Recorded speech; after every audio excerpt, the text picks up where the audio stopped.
Welcome to the Penny Bloom Podcast. Ain't another place that has got more bombast. Romp past your mom, dad's listening to Tomcats. Talking everything that make you sad. We don't want that. We're here to make you smile. Put your mind at ease. Peace, love, and bloom, and always praise Keanu Reeves. This what we about. This some weeding now. We'll talk until we can't no more, and then we peacing out. Alright, let's go. Penny Bloom Podcast. It's the Penny Bloom Podcast. Penny Bloom Podcast. It's the Penny Bloom Podcast. Penny Bloom Podcast. Penny Bloom Podcast. Hello, everybody, and welcome in to another episode of the Penny Bloom Podcast. It is I, Colton Robertson, and I am joined today by Joseph George. What's up, homie? What up, what up? Thanks for having me. Always a pleasure to be here. Oh, it is always a pleasure to have you. And we're continuing our Marvel bracket, our Marvel movie tournament. And don't let the name confuse you. It's not just movies here. We got a couple shows in the mix. Any Marvel property dating back to 1998's Blade, we've got on the table. And or at least we did. As of the round of 64, part 1 and 2, we whittled it down in our round of 32 episode.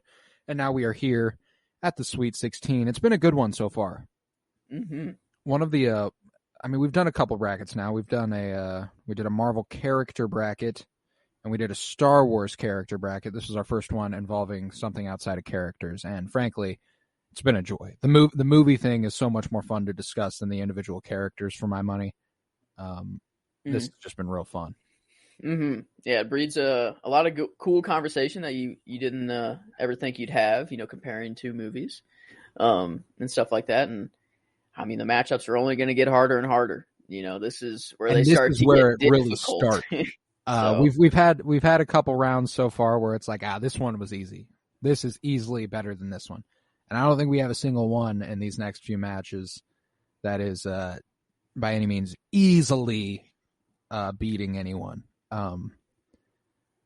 It's gonna be a fun one. The Sweet 16 here. I decided to make it a little bit more fun. I got a drink with me, a little alcoholic beverage.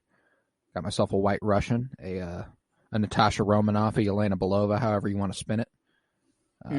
Shit's yummy. Shit is yummy. Got some Bud Light Seltzer hard sodas over here, and they come in classic cola, cherry cola, orange soda, and citrus soda. So it's basically Coke, cherry Coke, Fanta, and Sprite. And that's pretty much what they taste like. This lime one, it's the first time I've had it. And it's the most disappointing out of all of them, but it's still okay. So I would recommend it. But there you go. Yeah, this it's going to be a fun one. I imagine you will tell over the course of this podcast that we have intaken more alcohol by the end of it than we have started here. At least that's what I intend to do. We've got starting up front with the number 1 seed versus a number 4 seed in Spider-Man Into the Spider-Verse versus Guardians of the Galaxy Volume 2. And Joe, where are you sitting? I mean, I love me to death the Guardians of the Galaxy. And we've had the conversation of which movie we like more, Volume 1 or 2. And, I guess we're still in the middle ground, but 2 is fun, and it's incredibly amazing, everything. But Into the Spider-Verse is just that movie. You know what I'm saying? Like, it's just that good. I mean, whenever you think about it, Into the Spider-Verse walked so that No Way Home could fly. It is basically the same movie, pretty much. Take the spell, and just flip that with Kingpin's experiments, wanting to have his family back, and that's really the only difference in the movie. I mean, pretty much the only difference. So I mean, it's not a surprise that both of those movies are so great, having such a similar storyline. That story is just really good. The Spider-Verse is just a lot of fucking fun. No matter how fun Guardians of the Galaxy can get, it's not multiple Spider-Men on screen. It's not Jake Johnson being Spider-Man, a depressed Spider-Man trying to find his way again through his little buddy Miles. And Miles finding his own as Spider-Man. And Haley Steinfeld as as Spider-Gwen being in there. Like, Mhm. it's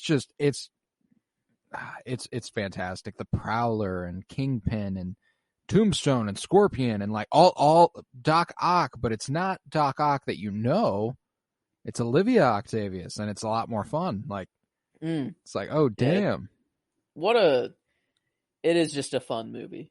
Like, and that it has like the comic book animation style, like the bagel, like bagel whenever it hits him in the head, or like you literally like see like comic book, like I don't know, like it's the animation style is just so cool. Like when he dives off the building and it zooms in on his face in 4 different panels. That's a spider that is straight out of a comic book. And the frames, his frame rate, cranking up as he becomes more and more comfortable in the suit and everything. And like that first swinging sequence where him and Peter B. Parker are figuring it out together, and they're like, "Yeah, you got it, hey, woo, woo." Yeah, like that's a lot of fun, and it just makes you feel things, man. That's a great Spider-Man movie. But let's talk Volume 2 for a second. Guardians of the Galaxy Volume 2. It's for my money, as I've said before on the last couple of weeks, better than the first Guardians of the Galaxy movie. I really, really enjoy it. I mean, the pulling through and semi-redemption of Yondu's character.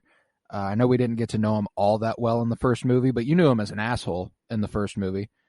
But the second movie comes around, and that ending, man, like, it might be my favorite ending to an MCU movie, the Ravager funeral. Like that funeral is beautiful. That is insane. And like, just like the way it affects Rocket and the way that like they came. I can't believe they came. And like all the Ravagers just like remembering how great Yondu was and like how he was a Ravager at heart. Like, damn, that shit was fantastic. I'm getting chills just talking about it. But and that's the thing, from such like a funny, fun movie to have like a moment like that, like see, and now this is proof to me that Thor Ragnarok could have been more emotionally resonant than it was. The handling of the comedic and dramatic aspects, like, you get all the comedy in Guardians of the Galaxy Volume 2, but you feel everything. There's nothing in that movie where you're like, well, that was cheapened because of this. You know what I'm saying? Like, and even like Deadpool, comedy to the max, but like there are still some of the parts of the story that you really do care about. Deadpool 2 specifically, which Guardians of the Galaxy Volume 2 beat last round. So, I mean, it can be done, and it has been done before, like, and it's just sad, that we're having to say goodbye to such a great movie. I'd argue this is for me the pinnacle of the superhero action comedy. Deadpool and Deadpool 2 are great, but Guardians of the Galaxy Volume 2 hits all the right notes. But it's just not quite what Spider-Man Into the Spider-Verse was. Like, I just had like some of the highest praise I've ever given a movie to Guardians of the Galaxy Volume 2. That's just how good Spider-Man Into the Spider-Verse is. Yeah, I mean, definitely comfortable with it moving on. Just we're gonna have to make a lot of sad goodbyes, a lot of split ups here, but that's okay. It's the nature of the tourney. Just got to get used to it. So I guess the nature of your reality. I guess it only Westworld to watch. It's only fitting that we're getting rid of like one of our favorite Marvel movies of all time right off rip. So I mean, straight off the and like, to a Sony movie, not an MCU movie, like what might be my top 3 favorites MCU wise, like, it's losing to Spider-Man Into the Spider-Verse. Like, that movie's just that damn good. But to stay with Guardians of the Galaxy, we've got a 2 versus a 3 in Guardians of the Galaxy Volume 1 versus WandaVision. Yeah, this is the first one where it's like, oh, yeah, I hold these in extremely similar esteem. I love both of these a whole lot. I do too. And you know what sucks? Is that I don't think a Guardians movie makes it to the Elite Eight. WandaVision, but Guardians is good, man. Ooh, I'm torn here. I actually don't know where I fall. Ooh, I mean, this one can honestly be a coin flip for me. Like, yeah, like I'm like I hold these in like the same esteem.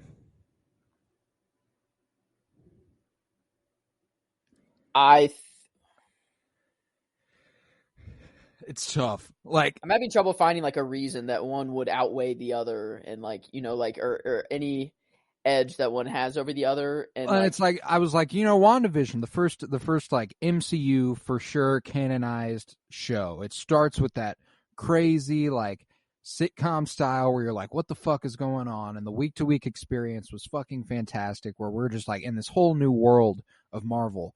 But you know what else brought us to a whole new world in Marvel is Guardians of the Galaxy. It's a whole new side of the universe that we did not know existed, that WandaVision also kind of brought to us with the witches.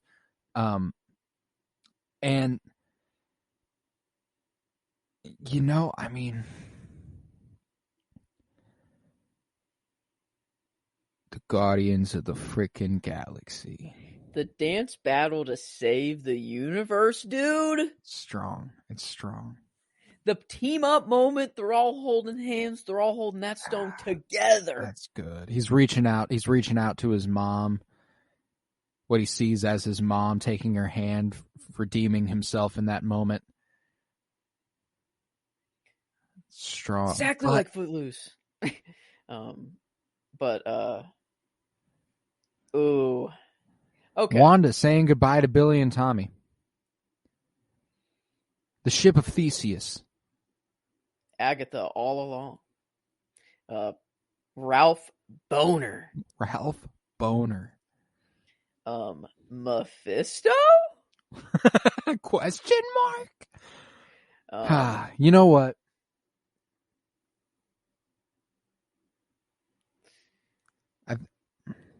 No.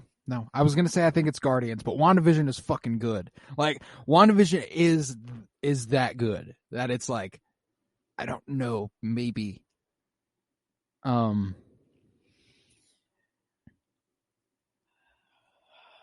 we come back to it? Like, I really don't know.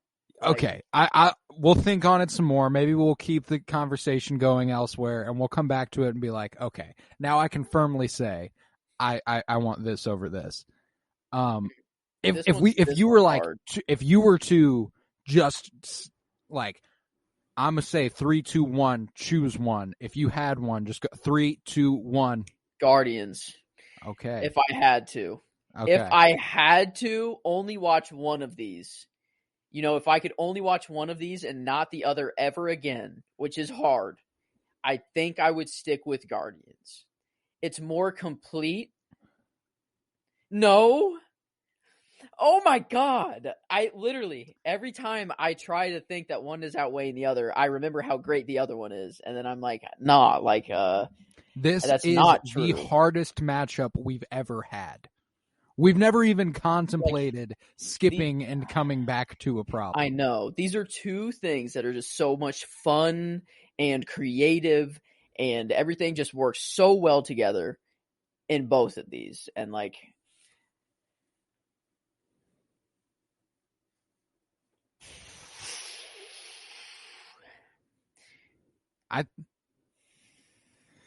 you know what? If I had to pick, I would pick Guardians. I think I would too. And I think that's probably the right move. Because there were some letdowns in WandaVision, like Ralph Boner. Like, that was kind of like a big letdown. That may not even be a letdown. It could be something way more, and like, that's just the beginning. But like, yeah, and that's the thing, is that it's kind of like, I think Guardians benefits from the fact that we didn't have expectations for it. And therefore, it was just something fucking amazing out of nowhere. But you know what? I didn't expect shit out of WandaVision before it came, and I was hooked immediately. Like, I was right there in it. But I think we're right. I think Guardians of the Galaxy goes over WandaVision, not by much, like hardly, but like it's just kind of at this point it's the higher seed, and I'm willing to push it through. WandaVision's tough though. It's a tough let go right here. That does suck. And Riddle me this. Literally. What has a better chance weighing it against Spider-Man Into the Spider-Verse?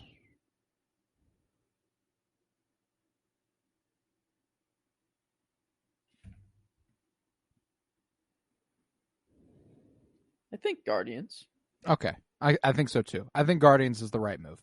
Because whenever I think of both, like Spider-Verse versus WandaVision, I'm still like Spider-Verse, like 100%. But then Guardians, I'm like, still Spider-Verse probably, but like, I mean, we'll like, see. Yeah.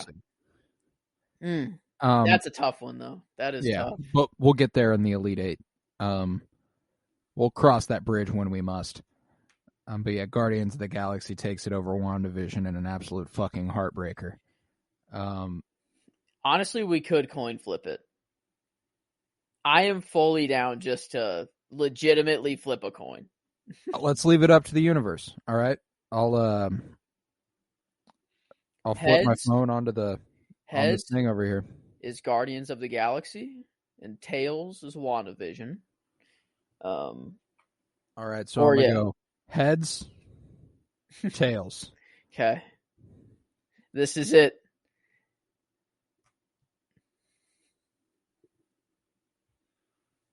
Which was which? The top was Guardians. Then it's Guardians. Okay. It was heads. So I guess we align with fate. We align with fate. So Guardians is the move. I was like, wait a second. Yeah, I flipped it and didn't know which was the assignment. Yeah. Still heartbreaking though. Still even in a coin flip. Even if the universe agrees. On to the next one though. Another 2 versus 3. Another heartbreaker. Shang-Chi and the Legend of the Ten Rings versus the Falcon and the Winter Soldier. No matter which one of these is going, I'm sad also. So like, but I'll tell you something. I'm far more assured in my choice here than I am WandaVision versus Guardians. Okay. Yeah. This one is close, but like Shang-Chi is the better movie.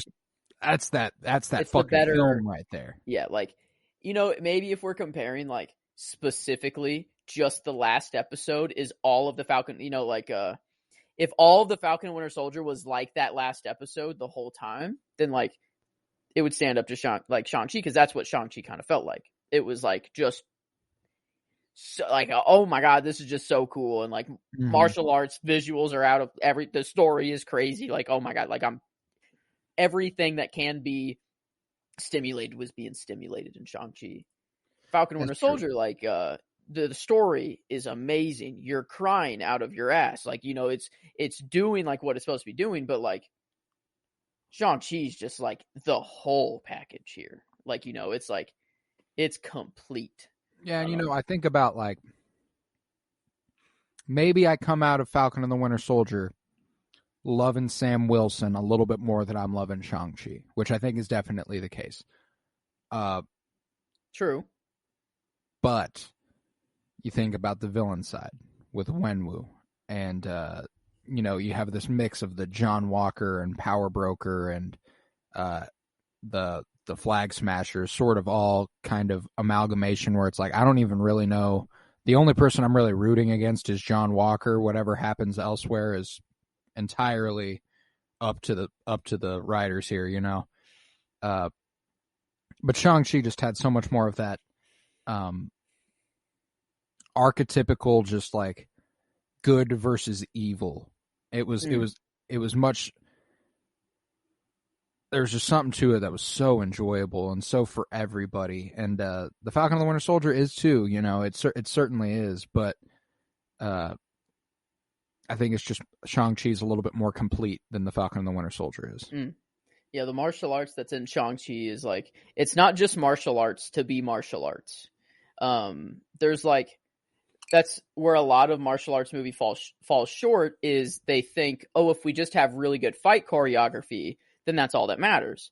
But what you're really watching the fight for is the story and like why these two characters are fighting and everything that happens before and after the fight that you're really caring about. The fight itself, yes, is entertaining to watch, but what truly matters is the story of the fight. Mm-hmm. And you have one of the most beautiful fights of all time with, Wenwu and oh yes, Shang-Chi's mom. Shit. It's two words, I feel. King Lee. Okay, yeah. Like their fight, which is more of just like a dance, like it's beautiful and you're like, oh my God, this is like amazing. Like, God, yeah, the first time I watched Shang-Chi, I was just like, I am in love with this movie. And like, he takes 5 of the rings from his father and he's doing all the same movements, and like all of these things. And it's like just, oh, what a beautiful movie. Like, yeah, that movie is just beautiful. That fucking music that plays whenever he's like rising. The only thing that's kind of like whatever is the way that dragon dies is just like, one arrow through the throat and then like just a lucky shot, like well, that's not how it dies. That's how it let go of the other dragon. But like that's what, like, if that didn't happen, that was the moment, that was the moment. And like, yeah, obviously Shang had his, the rings were inside of him and he spun them out of him. Badass. Awesome. I don't know. It could have just, I don't know. Literally, that's like the only thing that I'm kind of like, could have been handled a little better, I guess, but I still love the way it happened. Like I don't really, like, I don't know. There's nothing in Shang-Chi that makes me go, fuck. Yeah. Yeah. Like, and in The Falcon and the Winter Soldier, there was literally a singular thing that made me go, fuck. Like, and whenever they killed Aaron Kellyman. I was like, whenever, no, she's too awesome. True. When Wong came to come get Shang, he wasn't just coming for Shang, He wasn't there for just him. He was there for them both, Yep. Like, I don't know. I hope she becomes like just a constant, just like she's always just by Shang's side, like throwing in the little. She's funny, like she had a lot of funny moments. And she kept the movie like alive and fun. Oh, for sure. But oh yeah, like whenever he steps into the fighting ring above with his shirt off, and she's like, "Oh," I'm like, "Oh damn, where'd your shirt go?" Yeah, exactly. That's just hilarious. I'm gonna have to watch that fucking movie again. But yeah, like the beginning where Wenwu's like pulling up on that castle and then he starts riding the horse and he swings the rings and like those are some epic action sequences that you're just not like there's some great action in The Falcon and the Winter Soldier, but you're just not getting what we were getting in Shang-Chi. Shang-Chi was epic. It was just different. And the more I talk about it, the more assured I am in my choice. How early, like when was Shang-Chi like introduced in comics? Pretty old character.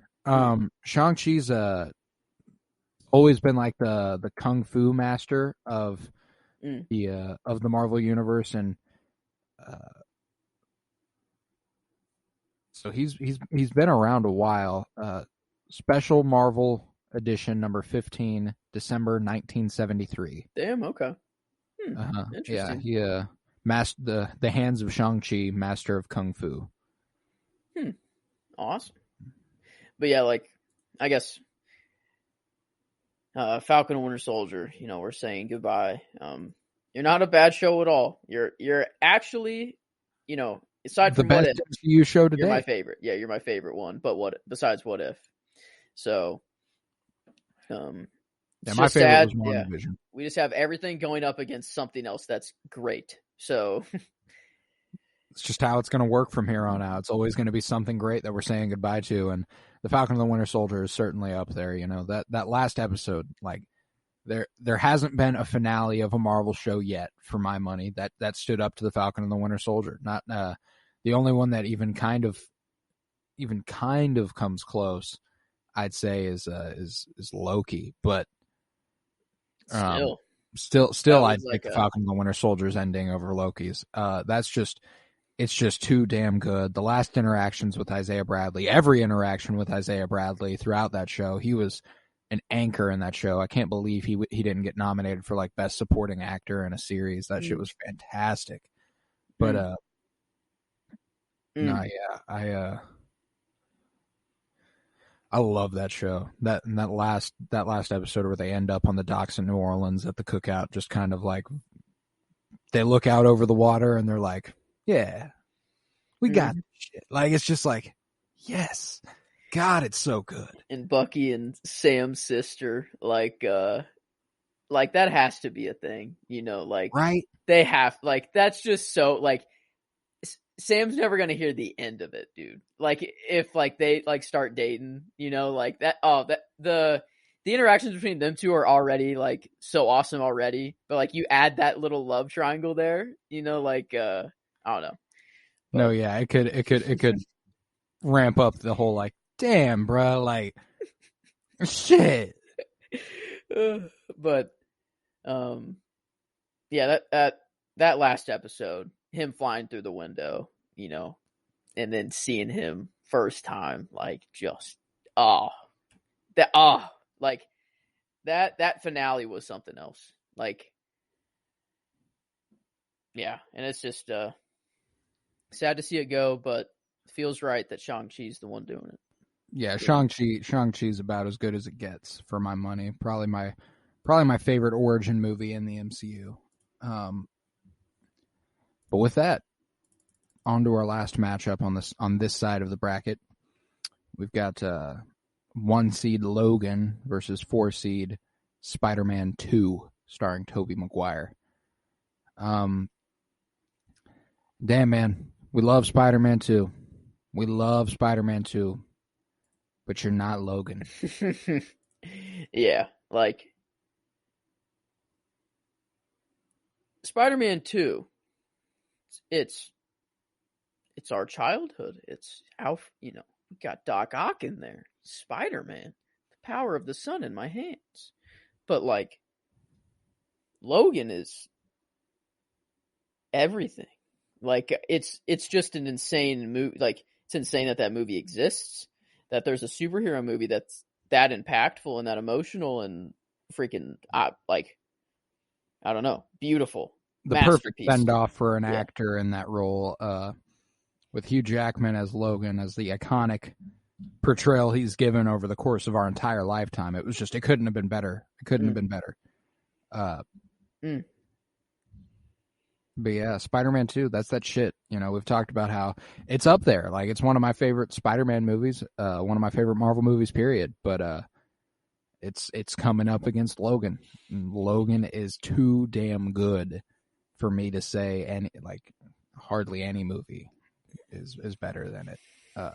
And it'll be interesting to see how that shakes out. But Spider-Man 2, Doc Ock, Alfred Molina, just fucking fantastic. Kirsten Dunst and Tobey Maguire opposite each other is great in that movie. J. Jonah Jameson, very strong in that movie. A universal constant. Yes. J.K. Simmons as J. Jonah Jameson. It's a fixed point. But yeah, you know, I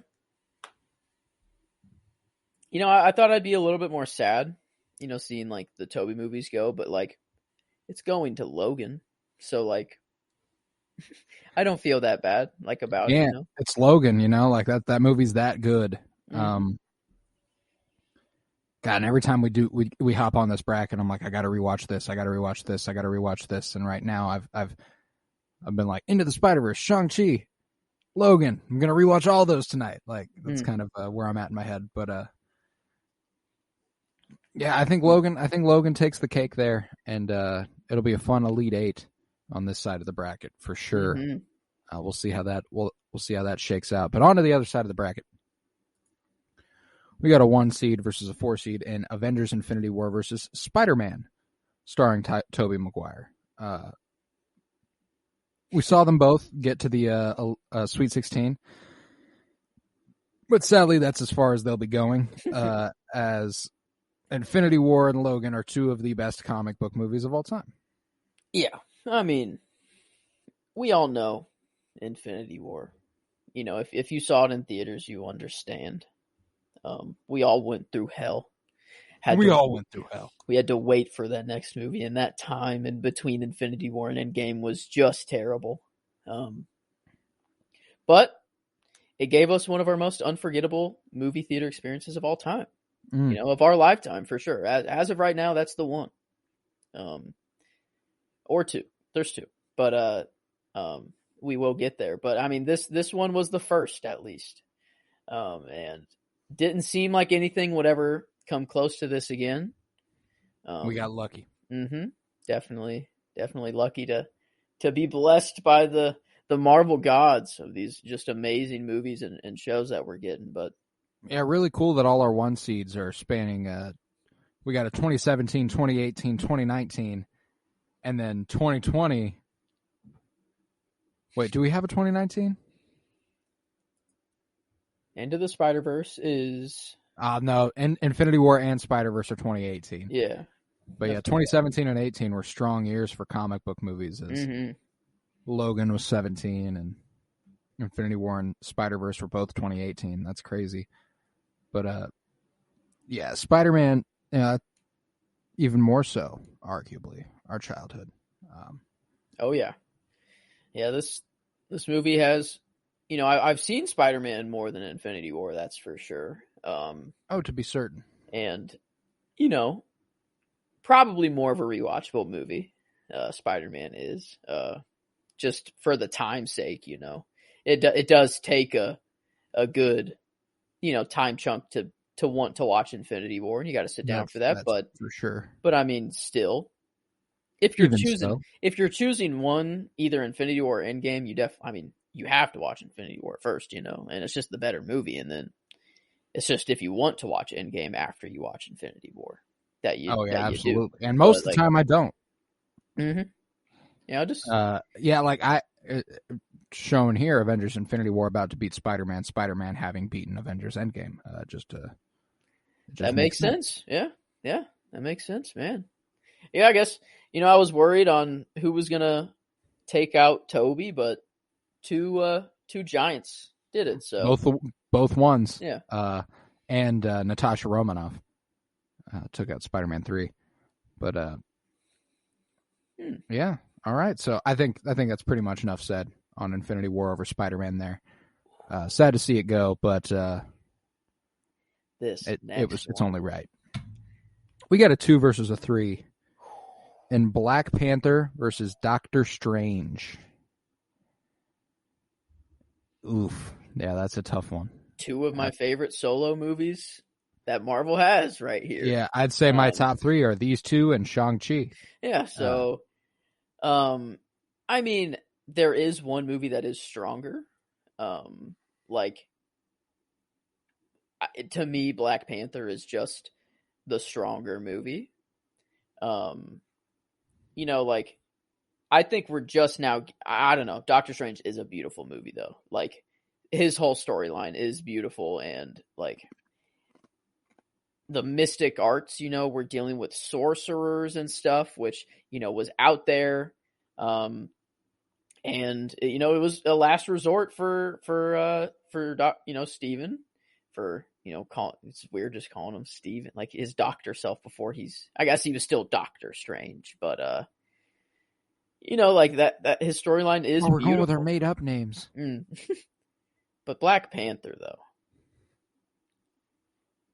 that's a special movie, man. That's impactful. I go Black Panther over Doctor Strange. Yeah, it's just 10 times out of 10. Yeah, it sucks. Man, all of these, it's like, I love the movie that's going on, and I'm grateful that it's moving on. But man, it just sucks to have all these great movies, lose. But a lot more ones that we love in the middle, too. That's for sure. And Doctor Strange. It's just not Black Panther. It's just not. Black Panther's just an epic. Like, it's an epic movie. And Doctor Strange is pretty expansive too, but it doesn't have the impact or the memorability that Black Panther has. Like, that sticks with you. Oh yeah, and it's outside of Marvel. Like people watch Black Panther. Like the mass people, like they watch Black Panther, but the mass probably doesn't watch a Doctor Strange. Probably That's fair. Most likely, and that does weigh in on these movies. I think like there are the ones that do stand out in the mass appeal. Like they usually do that for a reason. It's Right. either just it has Avengers in the title, or it's a really, really good movie, and that's For sure. So yeah. Goodbye, Doctor Strange. I think we'll see a lot more of you in the future, though. So, Oh yeah, for sure. And so far of our matchups that we'll be seeing in Elite Eight, all of them are 1s versus 2s. So interesting to see our seeding working pretty much exactly as we anticipated it to. But on to the next one, we've got a 2 versus a 3 once again. And Daredevil, the Netflix original series, versus Captain America, the Winter Soldier. And by a considerable margin, I give this one to Daredevil. Yeah. This show is something else. Like, it's a treat. If you have not seen this show and you don't know Matt Murdock and you don't know what he's all about, like, you gotta watch this show. It's 3 golden seasons of television. Is it ever? They're done, right? Or like him being reintroduced back? Like, are they gonna? They could just build on the story they started over there, but I kind of hope that's what they do. But they could just go ahead and revamp it entirely. We'll see, but I think it'd be nonsensical to do that. Like, I don't want them to retell the stories they've told. I want those to have existed too. But I mean, it's definitely. And it seems good like enough. They will. It's Ben Urich has a newspaper where he reported on the Battle of New York and stuff. Like, there's enough references where it's like, okay, so this takes place in our MCU. That's cool. That's good. Yeah, I mean, there's no reason for them to have to rewrite anything. Like, I think it was like one of the shows that they're like, damn, this went really well. Let's just put it in the MCU. Let's just, like, it's already that good. It's in our universe already, and yeah, just it's better than most things the MCU has done. I'd argue most of them, actually. And like, I remember I finished season 1 and I was like, holy fucking shit.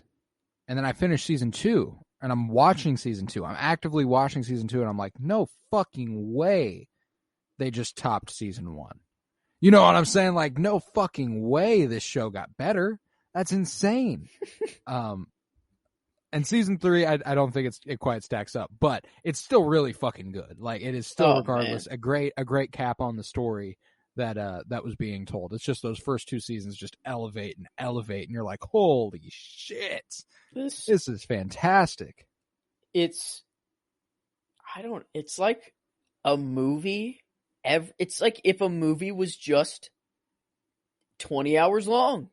Like, right. If I just had a great 20-hour long movie, like, that's like, they don't feel like TV episodes. Like, every time I watch them, like, it's like every time it's like a whole experience every episode, and it's just, man, like, I don't know, maybe it's just like Charlie Cox. He just is that, like, he is Daredevil. Like, he is Daredevil, and he just fills that role so well. And there's not a character that I hate, like, in that show. I love those characters. They wrote every character so well. Like, Elektra. Like, what a dynamic. Stick is so cool. Like, Stick. Oh man, Stick. Yeah, but yeah. Sorry to Winter Soldier. You rock fantastic too, movie, just not though, as hard. You definitely rock, but you're not Matt Murdock. You rock, but you're not Matt Murdock. Bars. With that, Daredevil moves on over Captain America, the Winter Soldier. And on to the next. We got a 1 versus a 4.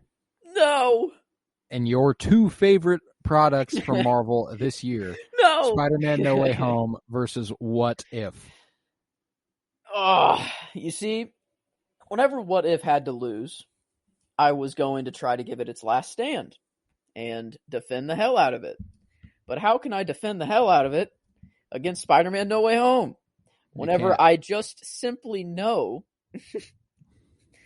that Spider-Man No Way Home is just like, it just wins here. Like, I mean, they're just on different tiers. Simply, this movie's in what the fuck for a reason. It was, the other movie theater experience we were talking about whenever we were talking about Infinity War, the one that we got lucky, and I'd say I don't know which theater experience was more impactful, because one is just shock and the other's just pure excitement the whole time. So like they're different experiences. I wouldn't like rank them one above the other, right? But like, man, I all of my favorite things are just falling to the Giants, which I guess that's how it's gonna be. That's how it's gonna be. It just has to be that way, and I'm not looking forward to the Elite Eight, as I don't want a single one of these fucking things to lose. Like, what if out of all the TV shows, it has my favorite finale? The way that show ended, that's the best ending for any of the shows out of all of them. I guess, okay, Falcon and Winter Soldier comes close to like the best ending, but what if, man? Wow, that was just a creative, fun. What if? Yeah, these vast new realities. God, his voice is just so Follow good. Me and ponder the question: what if you have been chosen? Not you, Stark. Gamora, you have been chosen. Oh man, like, God, I love that show. I will rewatch that show until the end of time. And I mean, same as with No Way Home. Just I have to get a copy of it at some point. So yeah, as soon as No Way Home's available, that's getting viewed instantly, and it's going to be hard to top for anybody in general. It's gonna find its way pretty deep into this here tournament, as it's already found its way to the Elite Eight. And with that, we conclude the Sweet 16. There it is. Wow. There it is. We're on to the Elite Eight, and next round we'll see Spider-Man Into the Spider-Verse versus Guardians of the Galaxy, Shang-Chi and the Legend of the Ten Rings versus Logan, Avengers Infinity War versus Black Panther, and the Daredevil Netflix original series versus Spider-Man No Way Home. All ones versus twos. It worked out exactly as we anticipated. Mm-hmm. Perfect. Yeah, that's not a bad thing. It means we know what we like. Yeah, like, it makes sense. These, and the top of the top is going to just dominate against everyone else, because like, it's just how those movies are. That's just the way it is. Mm-hmm. But now I'm looking, and like, I think we had one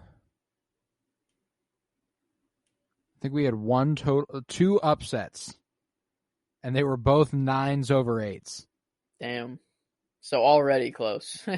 Yeah, like that's what's hilarious, is like we had two upsets and they were 9s over 8s, which just is hilarious. I'd say the most hurtful matchup we had today was WandaVision versus Guardians. That sucked. That took up a good chunk of this episode. Yeah, that one sucked. But we're moving on. We got to push on. Got to move on. But on and on. The Falcon and the Winter Soldier finale again. Can't recommend it enough. That's the song that plays at the end there.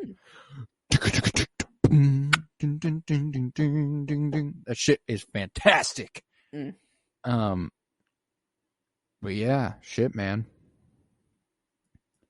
That concludes it. That was the Sweet 16. It was the Penny Bloom podcast. It was I, Colton Robertson, and I was joined by Joseph George. Thank you very much, homie. Thank you for having me. Always a pleasure. Oh, and it is always a pleasure to have you. If you would, head to patreon.com/CoroBloom, where you'll find well over 20 hours of exclusive content. Just before this, we recorded a 2-hour and 15-minute Patreon bomb that I'm going to go ahead and split up. We did our Boba Fett halftime heat check. where we talked the first half of the Boba Fett series, not an episodic breakdown format as we have that week to week on the Sarlacc Soundwave. Go ahead and check that out as well. Go ahead and check out Twitter at PennyBloomPod, where you'll have the opportunity to vote on all of these matchups as well. Follow on Instagram at PennyBloomPodcast if you're fucking with me and Joe. Remember to check out our 52-year journey through film. I think that this week's, or the week after The Godfather 2, so I think we're in 75. This week we're talking Jaws, which is just a fantastic film, and we have tons to say about it. So be sure to come back Friday, check that out for us, and rate and review on Apple Podcasts and Spotify. Remember, peace, love, and bloom, and always praise Keanu Reeves.